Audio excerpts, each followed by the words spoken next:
if we focus in on Mark Nawaqanitawase for a second, and this was a player I think, you and I discussed when he made a decision around the Roosters, the switch to rugby league on a 2-year deal at the end of this year. And our minds immediately jumped to, well, how does that leave him from a Wallabies calculation? At that point, he was probably one of, 3 or 4 Wallabies players that came home from the World Cup with his reputation intact and thought, well, hang on, he's a player that's really someone to be excited about.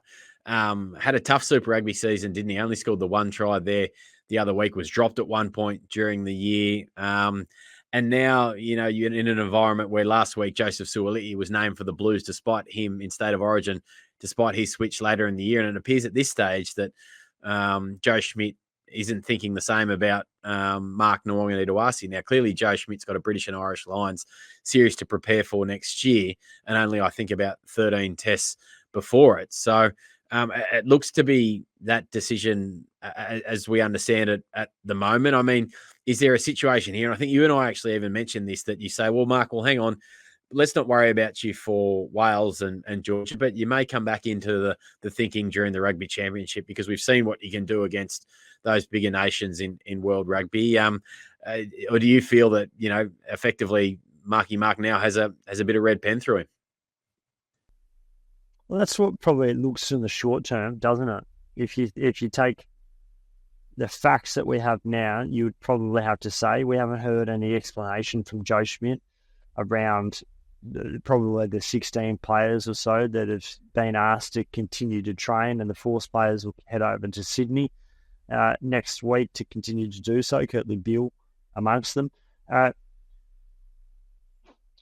think that he's had a pretty average year. Let's be brutal about it. Like, he hasn't reached the heights that we would have expected. A Wallaby, one of the best Wallabies over the last 18 months, but he does have the capacity to elevate his game.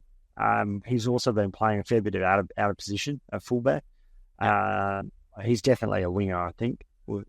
He's got a great aerial presence. He has the ability to chip and chase and to play on a wing a little bit. But I think you're probably right. I think they have put a red line through these guys, because if no Nan Hannigan as well, no Lockie Swinton, these guys, like those 2 forwards in particular, had actually had a reasonable year. Swinton, his most consistent year by a long way. So I think it probably sets out the vision that the end goal here for over the next 2 years is the Lions series, isn't it? So they've got to get that right. You've got to get your planning right. But I would be open to that idea of him coming back. I think it makes complete sense. I think these are test matches that you expect to win against Wales and Georgia on home soil.